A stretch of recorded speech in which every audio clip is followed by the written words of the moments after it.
My name is Sasha Rubin, and I'll be talking about fairness in planning in non-deterministic domains.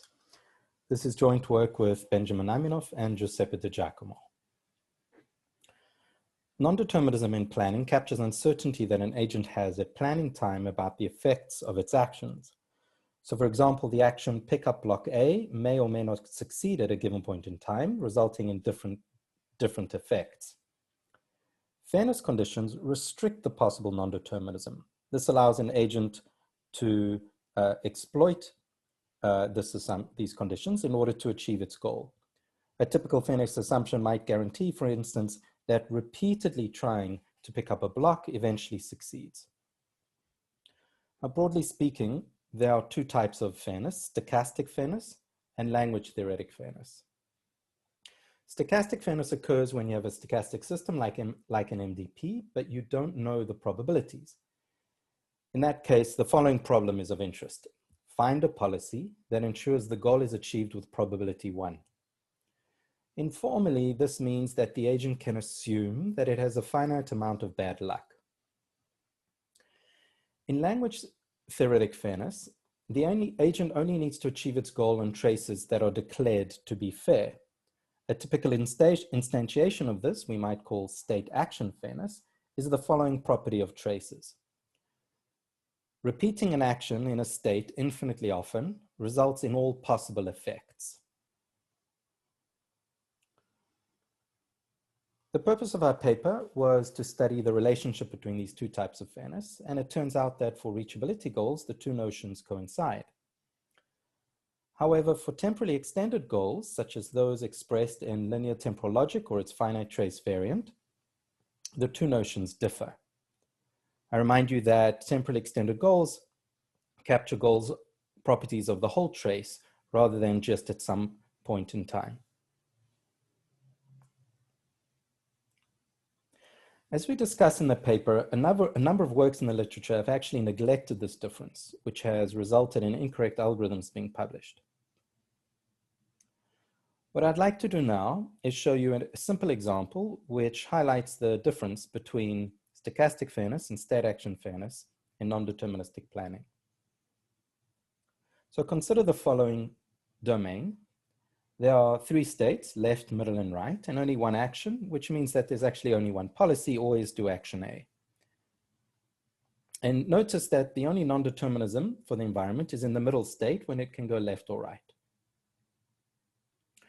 Consider the following goal: eventually reach left, and 2 steps afterwards, left again. Under stochastic fairness, the environment essentially flips a coin when it's in the middle state. And so this means that this goal is achieved with probability 1. And the reason is the same as when you flip a coin, eventually you expect to see 2 heads in a row. Under state action fairness, on the other hand, the only thing the agent can assume is that the environment infinitely often goes left and infinitely often goes right. And so now we ask ourselves, is the goal achieved on every state action fair trace? And the answer is no.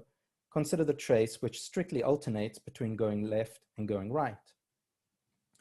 Then when the environment is in the left state, it'll only be in the left state 4 steps later, not 2.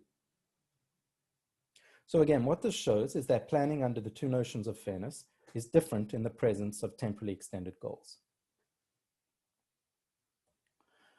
We now turn to a natural problem of how to solve planning for LTL or LTLF goals under fairness. So it turns out that there are algorithms for stochastic fairness, and I'll say a little more about this in the conclusion. And so instead, our paper focuses on state action fairness.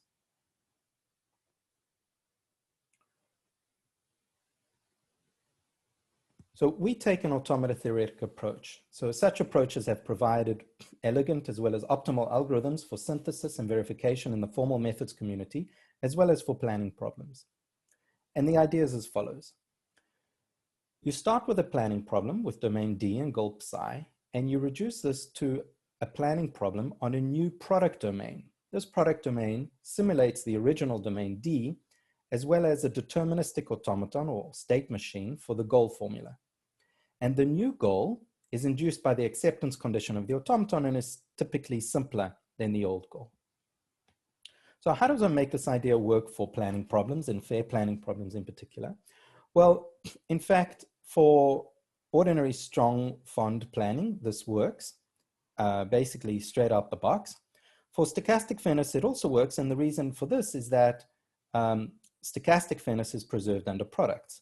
So what this means is that one reduces the original stochastic fair problem to a stochastic fair problem on the product. However, state action fairness is not preserved under products. And intuitively, the reason for this is that there may be fair traces in D that do not induce any fair trace in the product. So instead, what can we do?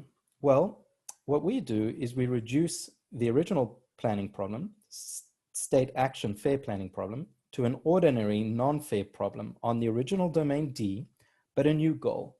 This new goal explicitly expresses the fairness, state action fairness inside the goal, and it says the following.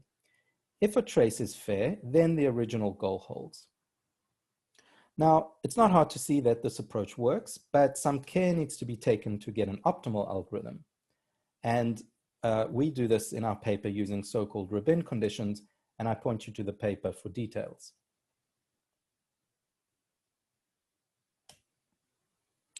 We can summarize our technical contribution as follows.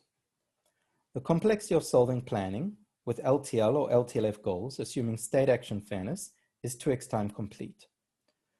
I should also mention that the complexity in the no fairness case and the stochastic fairness case is also 2x time complete. We also show that the goal complexity, so this means the complexity measured just in terms of the size of the goal and not of the domain, is 2x time complete. And on the other hand, the domain complexity, so the complexity measured just in terms of the size of the domain, we can show is in non-deterministic exponential time. It's known that this problem is x time hard, which leaves a 1 exponential gap. A few words about the lower bound. So our lower bounds were inspired by lower bounds in Koukouberis-Yannikakis's JCM paper in '95. And our proofs actually also work for the no fairness case and the stochastic fairness case.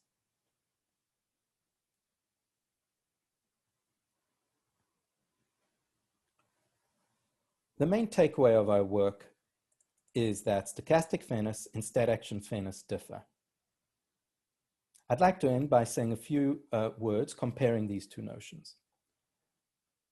So virtually all works in planning, in non-deterministic planning, assume stochastic fairness. And in fact, there are practical algorithms for reachability goals under stochastic fairness, so-called fond strong cyclic planners. And there are simple algorithms for LTLF goals and more sophisticated algorithms for LTL goals. And stochastic fairness derives from the following principle, that non-determinism is resolved by rolling a dice or flipping a coin. On the other hand, for state action fairness, there are no practical algorithms for temporally extended goals yet. And in fact, it seems that state action fairness has been used for reachability goals because it is a language-theoretic alternative to stochasticity. However, it's unclear if state action fairness has any further importance. And so we end with some questions. Is there a principle behind state action fairness? Or is it just an ad hoc fairness condition? Thank you.